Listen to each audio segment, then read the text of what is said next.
Olá pessoal, boa tarde. Na nossa aula de hoje vamos dar continuidade ao módulo Processamento de Alimentos 3, tá? Está lá no módulo 3 da apostila de vocês. Hoje nós vamos falar sobre o processamento da carne, tá? Então, o capítulo 7 da apostila, iniciando-se lá na página 133. Bom, gente, por que processar a carne, né? A gente falou na aula passada um pouco sobre os tipos de carne, né? As matérias-primas, cor da carne, qualidade da carne. Hoje a gente vai falar um pouquinho sobre os derivados, né? Sobre as carnes processadas. Por que a gente vai processar uma carne? Para manter a vida útil, né? Prolongar a vida útil desse alimento. Sempre esse processamento atua de forma a anular ou diminuir a ação de enzimas e de micro-organismos, né, no alimento. Podemos utilizar processos físicos, químicos e biológicos, para estar realizando esse processamento. Então, processos físicos que nós utilizamos no processamento são o calor ou o frio, né? A gente utiliza esses processos a fim de aumentar a vida útil desses alimentos. Processos químicos. Diversos produtos aí são elaborados a partir desses processos químicos. Então, a cura pelo sal, a acidificação, adição de conservadores naturais ou conservadores artificiais, né? Todos esses tipos de aditivos que a gente já falou nas aulas anteriores podem ser utilizados, alguns aqui, para aumentar a vida útil dessas carnes processadas. E também outro processo químico é a defumação, né? Existem bastante produtos carnes que passam pelo processo de defumação. É um processo bastante desejável, né? Já que desenvolve sabores e odores ali no produto que são muito bem aceitos pelos consumidores. Os processos biológicos, gente, ação de antibióticos e fermentos, maturação de salames, presuntos crus, né? Em todos esses tipos de produtos nós utilizamos processos biológicos. Então, basicamente, eu vou processar uma carne, né, a fim de aumentar a vida útil desse alimento, né? Sabemos que as carnes têm uma vida útil muito curta, né? São os produtos aí que têm bastante propensão a alterações, né? E a fim de tentar, então, prolongar esses alimentos, né? Transformar esses alimentos em novos produtos, né? Que vão ser atrativos para os consumidores também. Claro que, como a gente já falou, qualquer tipo de produto alimentício vai depender da demanda. Se os consumidores procuram, né, esses produtos, com certeza a indústria vai continuar produzindo e inovando. Hoje a gente tem uma quantidade bastante grande de produtos carnes, né, produtos aí derivados de carnes, que utilizam essas carnes como matérias-primas. Por quê? A população vem demandando mais produtos, mais praticidade, mais tecnologia. E por meio, né, dessa demanda que as indústrias estão sempre procurando melhorar, inovar e trazer novos produtos para o mercado. Tá? Bom, as carnes podem vir, né, ser de várias formas, né, ser processadas de várias formas. Vamos falar um pouquinho das carnes envasadas ou carnes em conserva, né, são bastante consumidas, são contidas, né, elas são armazenadas ali naqueles recipientes hermeticamente fechados que são submetidos a um tratamento térmico. Lembrem-se lá quando a gente viu os métodos de conservação, né, quando a gente utiliza um tratamento térmico ali em carnes enlatadas, como sardinhas, atum, né, nós utilizamos o método de apertização, então uma esterilização comercial, né, que nós aplicamos nesses produtos após o invase, tá? Esse tipo de tratamento térmico, né, tem a função sempre, né, gente, de eliminar os micro-organismos, principalmente os patogênicos, né? Quais são as condições adequadas para a produção dessas carnes envasadas? Primeiro, né, o tempo e a temperatura adequado para a destruição aí desses micro-organismos patogênicos. Então, isso vai depender do tamanho do produto, da embalagem e tudo mais. Isso depende também do tipo de material que é utilizado, né?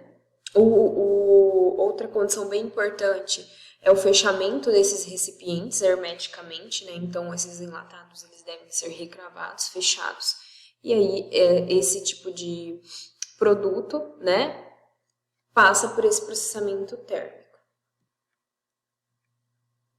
Bom, quais são então as operações fundamentais no enlatamento, né, na produção desses produtos enlatados? Primeira etapa é o preparo da matéria-prima, né? Então, dependendo ali do tipo de produto que eu vou produzir, eu vou dar um tratamento de pré-cozimento nesse produto, adição de agentes de cura, condimentos, né? Tudo aquilo que eu preciso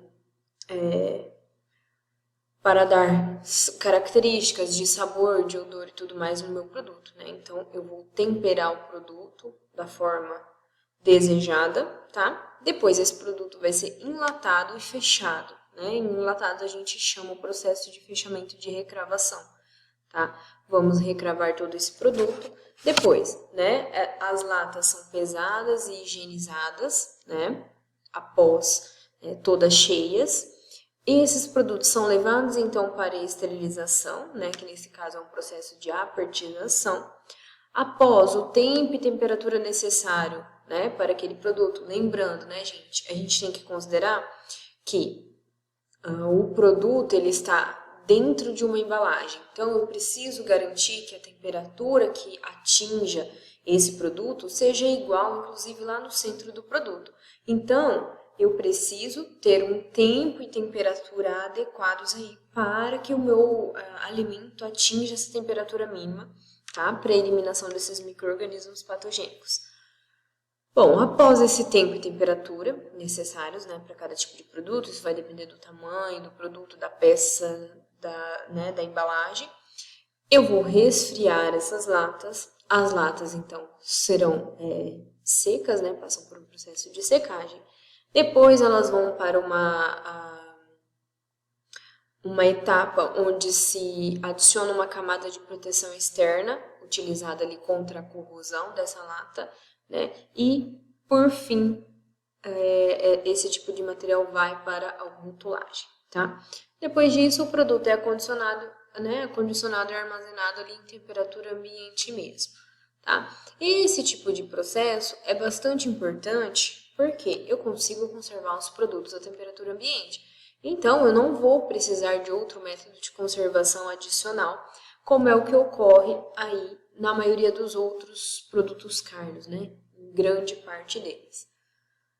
É um processo bastante utilizado, né? Basicamente aí utiliza-se para pescados. Existem, claro, outros tipos de carnes enlatadas, mas aqui, pelo menos para nós, na nossa cultura, a gente não consome tanto, né? Nós consumimos mais carnes frescais e outros derivados, né? Carnes enlatadas nós temos aí mais sardinha e atum, né? E outros tipos de pescados.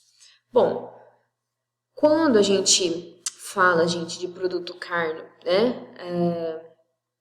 Temos aí diversos tipos de produtos, né? De diversos tipos de animais, como eu falei. Os enlatados que a gente mais consome, sardinha, né? Mas aí existem os produtos carnes elaborados a partir de carnes vermelhas, brancas, pescados, misturas de carnes, né? São adicionados de substâncias condimentares, conservantes e aditivos, tá? Então a gente tem uma infinidade muito grande de produtos. Nessa aula nós vamos falar um pouquinho sobre alguns deles, né?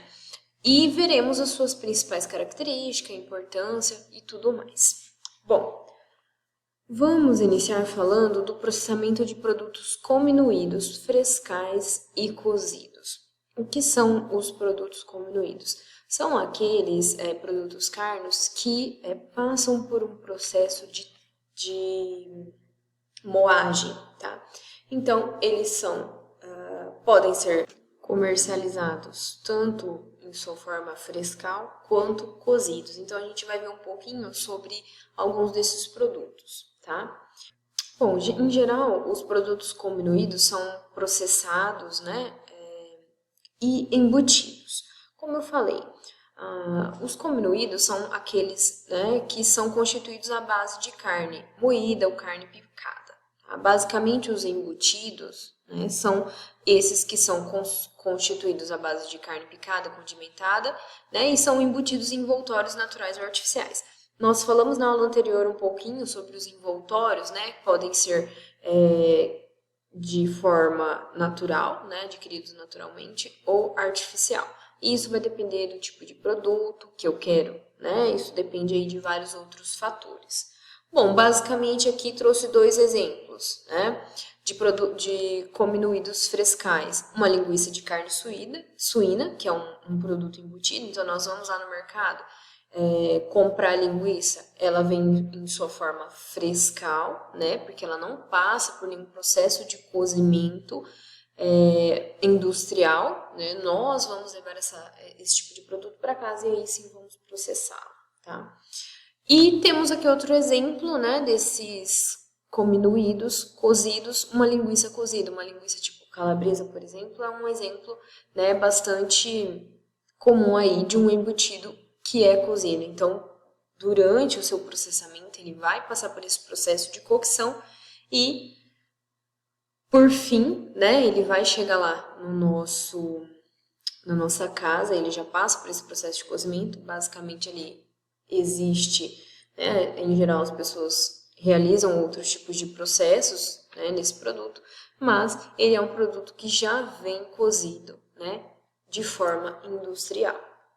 Bom, o que vai diferenciar, né, esses tipos de produtos cominuídos? Temos aí vários, né, exemplos de produtos, tá?